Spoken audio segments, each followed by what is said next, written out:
Good morning, everyone. Welcome to your Fast Track to 7 a.m. here on the Valley today. Thank you for joining us. I'm Ashlyn Hill. And I'm Alex Larson. Breaking news for you this morning, a Grand Forks man behind bars after setting a home on fire with several people inside of it during a domestic dispute last night. The Grand Forks Police Department says they were called to 631 4th Avenue South just after 10 p.m. Grand Forks Fire also responding after the situation escalated into a house fire. Police say this man, 36-year-old James LaDucer, was inside the home. That's when he got into an altercation with a woman inside, allegedly harming her. Officials say LaDucer then proceeded to set multiple objects in the home on fire. Officials say 2 kids were also at the home at the time. LaDucer then tried to flee out of a second-story window, but was stopped by police, leading to a physical altercation with the officers. Nobody else was hurt during this incident, but LaDucer was arrested on multiple charges and taken to the Grand Forks County Correctional Center. Several women have now come forward claiming that they haven't received products that they already paid for or a refund for those products, all from a local West Fargo business. We've been investigating the store Curvy Divas for months. Women are reaching out to us saying they have not received their products, refunds, or even gotten a hold of the owner of Curvy Divas. The storefront is closed and customers are saying they're upset that they're not getting any answers. The owner, however, claims that there is supplier confusion and that that's the cause for these issues on back order. But a lot of the customers are now warning other women. It's just gone. Our money is just gone. And at this point, all we can do is try and get the word out so other women don't go and spend hundreds of dollars and have nothing to show for it. Our reporter reached out to the Better Business Bureau about this issue, who says they have not gotten a hold of the owner either. Curvy Divas has an F rating on the BBB website. And we never heard back from the owner for any kind of comment to add to this story. We'll keep you updated as we learn more. And if you need help with an issue in your community, you can call our whistleblower hotline at the number on your screen. That's 701-369-3187. Just leave your tip. We'll do our best to get to the bottom of it. A guilty verdict handed down in court to Spencer Mowen, the West Fargo man charged with murder in his wife's death. We heard gut-wrenching testimony from his children, Sonia's mother, friends, family, and even first responders on the scene that day. The jury, made up of 10 men and 2 women, only deliberated for a few hours before deciding the verdict. It is so rewarding to get justice in a case like this, but there are never any winners. There are no winners. We have 3 children who have lost a mom. Their dad has now been convicted, and we just think about the kids. Spencer faces up to life in prison, a sentencing date not yet set. Sonia Mowen's family issued a statement last night. It reads in part, "We hope the situation brings an increased awareness to the issue of domestic violence.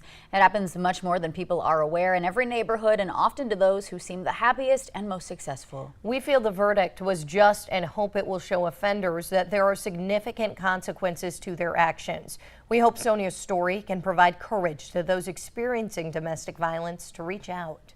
The family has left the GoFundMe up and open. That was started after Sonia's passing, adding that any funds received now will go to ongoing support for the children. We have that posted on our VNL News app. Just click on this story. This upcoming Saturday is National Drug Takeback Day. The DEA uses this day to encourage the removal of unneeded prescriptions from your home, preventing medication misuse and opioid addiction from ever starting. We're hopping over to Detroit Lakes, where the Valley Today's Tatum Miller is live at the Becker County Sheriff's Department learning more about proper disposal. Good morning, Tatum. Good morning, ladies. That's right. We're inside the Becker County Sheriff's Office right now, and this is just one of the drop-off locations that we've been talking about when it comes to Drug Takeback Day. Now, I've been speaking with Amy and Amanda all morning long, and they're here to share what exactly this day is and talk about proper disposal. Good morning, ladies. Good morning. Good morning. So, Amy, I'm going to start with you. What is National Drug Takeback Day, and why is it so important to our communities? Yeah, so Drug Takeback Day is an important event that's aimed at the growing issue of prescription drug misuse, and also to ensure the proper and safe disposal of unwanted and unused medications that might be collecting in our medicine cabinets. Yeah, so a lot of us at home maybe have some leftover medication or expired medication. Amanda, I'm going to hop over to you now. What does proper disposal look like?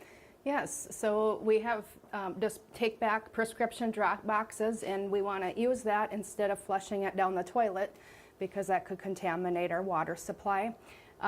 So I have cleaned out some medications from my cupboard, and we'll just put them right in here.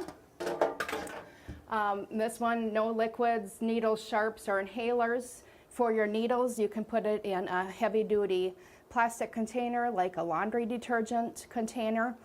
Tape it shut, and that can go right in your household garbage. Yeah, very quick and easy process. Now, again, this is just one of the drop-off locations. The Becker County Sheriff's Office is open 24/7 for you to come in here, drop in this little envelope just like Amanda showed you. But there's also quite a few other locations in the Detroit Lakes area. We're putting a list up on your screen right now, just to name a few: Detroit Lakes CVS, Detroit Lakes Essentia Pharmacy, both during their pharmacy hours, the Frazee Police Station, and the Frazee Psych Drug. So just a few there. We'll have more local locations on our website in just a little bit. That's all for me this morning, ladies. I'm going to send things right back to you at the studio. I'm Tatum Miller for Valley News Live. All right. Thank you, Tatum, for that live look. And we will have all of this information on our website as well. Just click on this story. All right, turning our attention to the forecast now. Some rain headed our way. For the details on when it's coming, let's send things on over to meteorologist Lisa Green. Good morning, Lisa. Good morning today. Yes, that's our focus for this morning, is when the rain returns. And it will be for many of us, but not everybody. Northern Valley, we're looking at a drier day for you. Southern Valley, you're more likely to see these showers moving in. And they are showing up on the radar as we speak. We're going to see that rain fill in more and more as the day goes on. And you can see some areas in Lakes Country, back over to the west around the James River Valley, and especially farther west from there, over right along I-94 in the Dickinson area. Now moving eastward toward Bismarck, an area of more substantial rain. So watching for the Southern Valley to get those showers moving in here for today. Looking at temperatures that are going to be into the 30s for a few of us up along the international border. It's cooler there where we have more clear skies. Devil's Lake, Roseau both checking in into some 30s, so it's a chillier morning for you. Elsewhere, we're at 50 in Detroit Lakes right now, and it's 49 in Fargo and in Grand Forks checking in at 45 degrees. So a morning that, you know, temperatures are typical for this time of year, even above average for this time of year. But as the morning goes on and as the day goes on, we don't see a huge jump in temperature today. We'll get into the 50s by the afternoon. So out at the bus stop, you know, it depends on where you are. If you are in one of those areas in the Southern Valley where we're expecting some rain, might want to send the kids out the door with their raincoat. Northern Valley, not so concerned about that here for today. And in Fargo, this morning, at least for the next hour or two, we may be on the dry side. It may be midday that we see the rain move through. So make sure you keep up with that on the VNL weather app. We'll, of course, be keeping you up to date here, too. Once this clears out, we'll get into some sunshine on Friday. We've got a couple of chilly mornings ahead Friday and Saturday. A nice weekend ahead, and we really warm up on Monday, getting to 70 degrees in some spots. Next week, it does get more active. Right now, fingers crossed, any storms that move through look to be before and after Halloween. So we might be able to sneak in that holiday with some not so spooky weather coming up for us on Halloween. And we'll, of course, have more on that as the holiday gets closer. Nice. Always something to celebrate. Yeah, it's nice when you don't have to, you know, completely cover up your costume because it's raining or snowing out there. Yeah. Sweet. Thank you, Lisa. Well, with Election Day less than 2 weeks away, a new survey now shows that Americans say they are stressed about the future of the nation, the economy, and the election itself. Dina Demetrius has more on how to cope.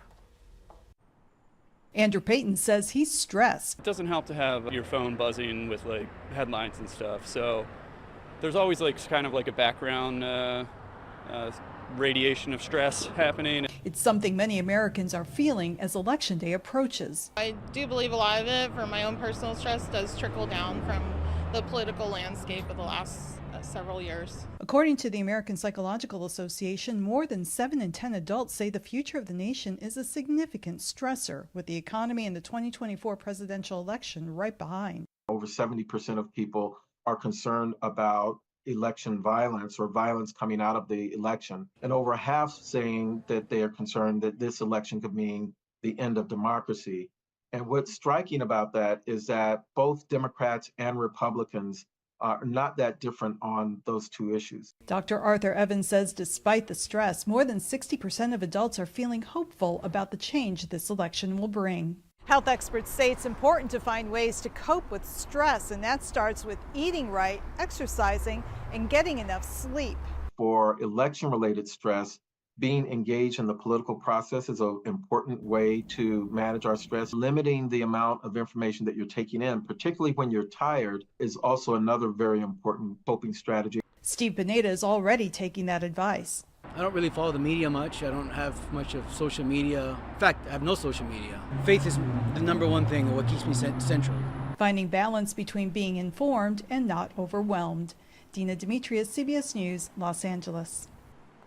The survey also showing more than half of Americans say they hope this election will lead to a more inclusive society. Check this out, everybody. Halloween coming early for animals at one zoo in England. Zookeepers serving up some spooky snack-filled pumpkins this week as they were scattered around all of the enclosures. Some pumpkins were filled with treats, others were left empty. The trick's putting the animals' hunting skills to the test. And get those costumes ready for Boo at NDSU tonight. NDSU will be hosting a free family-friendly carnival and trick-or-treating event for the community. The carnival and cater hall will have games, crafts, and other spooky activities. But that's not all. 4 of the university's residence halls will also have trick-or-treating. That event starts tonight at 5:30 and will run till 7:30. For more information, you can check out this story on our website or, of course, your free VNL News app. The Today Show and CBS Mornings are just about to start, but the Valley Today rolls on. More live up-to-the-minute news and weather coming up right now on the Fargo CW. Thank you all so much for waking up and joining us here on the Valley Today. Take care. I'm Ashlyn Hill. I'm Alex Larson. We'll see you back here tomorrow.